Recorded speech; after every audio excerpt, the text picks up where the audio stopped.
Les Beatles, aussi connus sous le nom du plus grand groupe du monde.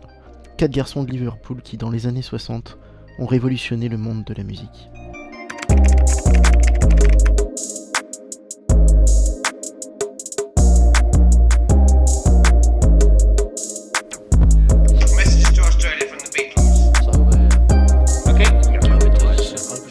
Si je commence comme ça en vous disant ce que n'importe quelle rétrospective sur le groupe pourrait vous dire, ce n'est pas pour rien.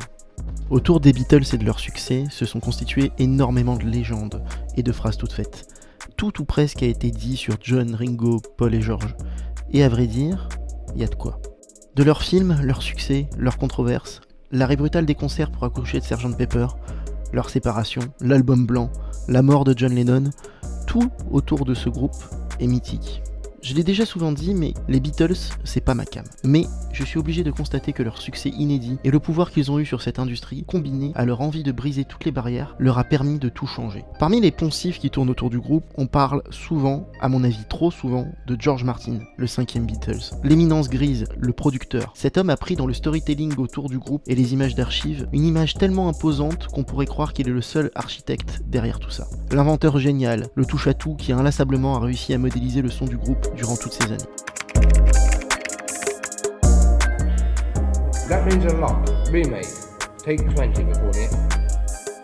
Avez-vous remarqué que tout a changé à partir de Sgt Pepper ? À partir de Sgt Pepper, le groupe ne part plus en tournée, il ne se produit plus sur scène, et surtout, le son change. Pour moi, le terme ingénieur en soi est incorrect. Il faisait naître en moi une image d'homme en blouse blanche, muni de bidons d'huile. Non, j'ai toujours considéré la conception de disque comme celle d'un tableau, et le son des instruments de musique comme ma palette. Je vois les microphones comme des objectifs, et les différentes gammes de fréquences comme des couleurs. Les cordes aiguës comme un argent brillant, cuivre médium comme de l'or. Tonalité grave de la basse pareil à un bleu profond. C'est exactement de cette façon-là que je considère les choses. Cette phrase est celle du magicien des Beatles, celui dont on ne parle pas assez. Cette phrase, c'est celle du 6e Beatles. Cette phrase, c'est celle de l'homme qui a changé le studio à jamais. Cette phrase, c'est celle de Geoff Emerick, l'ingénieur du son. Cette phrase est celle qui m'a le plus marqué en me renseignant sur lui. Ça faisait longtemps que je voulais vous parler des Beatles, pas de leur musique, tout a été dit dessus, mais je ne peux être aveugle au fait qu'ils ont contribué avec leurs albums à créer l'art que j'aime tant. Pour commencer, je suis ingénieur, pas du son mais ingénieur. Je suis ce cliché en blouse blanche muni de bidons d'huile. Enfin, non,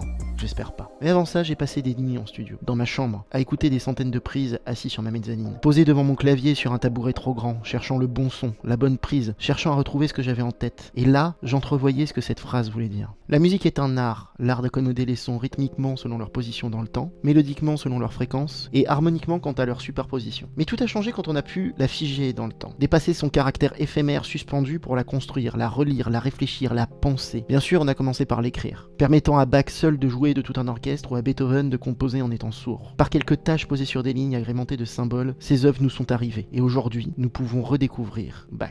Alors qu'est-ce que le studio a pu changer ? Ça n'est qu'un autre moyen de figer la musique dans le temps. Étonnamment, et même si beaucoup d'entre elles n'étaient pas sorties de leur boîte depuis plus de 30 ans, la plupart des bandes étaient en parfait état. Au début, les studios, et en particulier celui qui nous intéresse aujourd'hui, étaient plutôt des sortes de laboratoires scientifiques plutôt que des lieux d'expression artistique. EMI, le plus grand studio de Londres, sera le lieu de naissance des Beatles comme groupe, le lieu de création de son succès. Mais vous le connaissez plus sous le nom d'Abbey Road.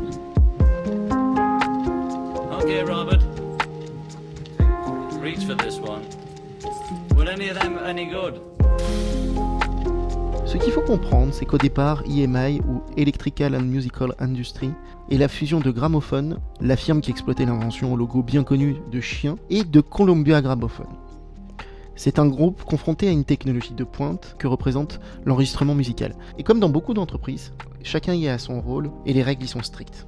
À cette époque, tout le monde se foutait de faire de l'art. Ils voulaient vendre des disques. Les vrais profits d'EMI provenaient de la fabrication de radios et de radars à usage militaire, pas de ses activités civiles. Alors, quand 4 garçons de Liverpool arrivent dans les studios d'EMI, les règles de l'enregistrement sont inscrites dans le marbre. Chaque micro a sa place, chaque personne a son rôle. Le producteur George Martin est le patron, il décide, il dirige et donne ses directives, mais ne touche pas aux machines. Seul l'ingénieur du son en a le droit. Les machines sont trop chères et trop complexes, devenir ingénieur du son se mérite. La théorie était qu'avant de devenir ingénieur du son, on apprenne ce qui techniquement pouvait ou ne pouvait pas finir sur le vinyle, ce qui ferait sauter l'aiguille ou pas, et comment faire des disques d'un niveau sonore maximum. Car tout comme aujourd'hui, le but était que son disque à soi sonne plus fort que ceux de tous les autres. En dessous de l'ingénieur, il y a le pouce-bouton.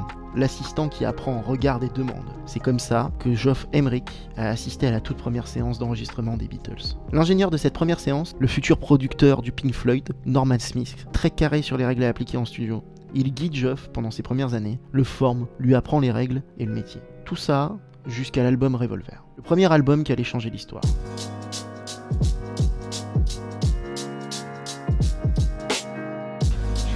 Have one yourself. Jusque-là, les Beatles sont prometteurs, vendeurs, mais ils ne sont pas encore vraiment les Beatles. Jusque-là, ils ne peuvent pas s'imposer en studio. Le premier album sur lequel Geoff est ingénieur du son est Revolver. Il commence tout de suite par faire preuve d'innovation. Il change complètement le son de Ringo en réduisant la caisse de résonance de sa grosse caisse. Et dès le début, à l'aide de McCartney et de Lennon, il invente le sampling. Ces deux monstres créatifs créent grâce à leur propre magnétophone maison un ensemble de sons étranges et reviennent en studio pour les faire boucler. Je vous passe les explications techniques sur le nombre de pistes possibles ou pas, sur la galère technique pour faire ce genre de choses, et les scènes ubuesques de bandes magnétiques tenues tendues par les crayons de l'ensemble du personnel émis pour réaliser une bande assez longue pour pouvoir créer des boucles pareilles. Chacun des potentiomètres de la console gérant une boucle, la console de mixage fonctionnait à la façon d'un synthétiseur, et nous jouions comme d'un instrument de musique, ajoutant délicatement des textures à la rythmique préenregistrée. Nous n'avions pas la moindre idée de l'importance considérable de ce que nous faisions à l'époque. Ce n'était qu'une partie de rigolade pour la bonne cause. Ce que nous avions créé cet après-midi-là était en réalité le prototype de la musique à base de beats et de boucles actuelles. C'était ça le studio avec Geoff et les Beatles. J'oublie volontairement George Martin, arrangeur talentueux certes, dénicheur de talent, avec un sens du tube indéniable. Il a apporté aux Beatles sa pratique du classique et de ses musiciens, mais il n'a pas changé leur son. Revolver change la donne, c'est un succès énorme, une tournée démente, tellement qu'elle signera la fin des Beatles sur scène.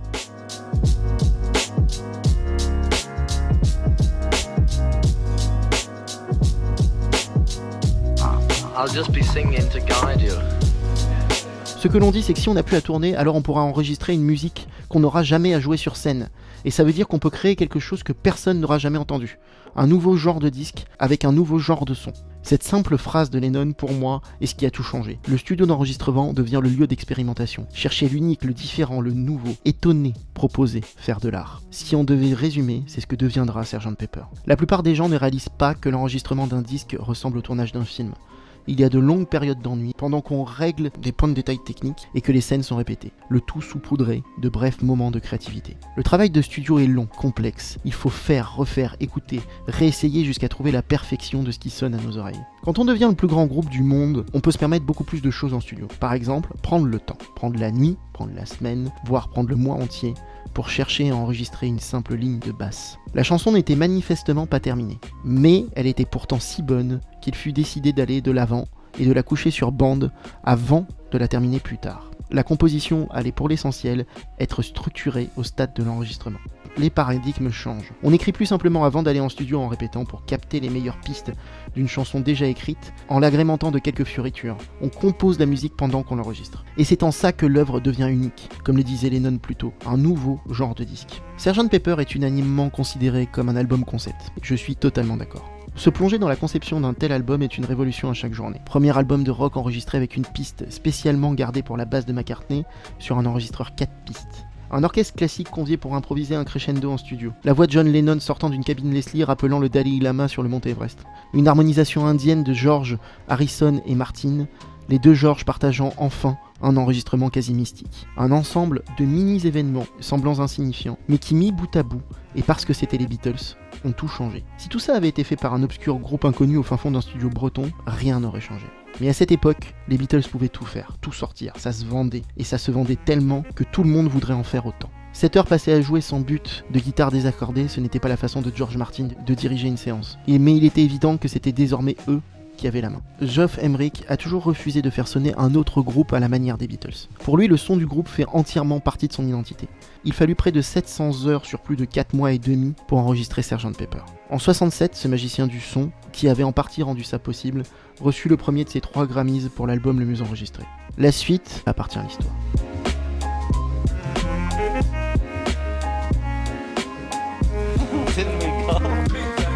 Je ne dis pas que c'était mieux à cette époque. Le numérique a permis à énormément de gens, moi compris, de s'essayer aux expérimentations musicales.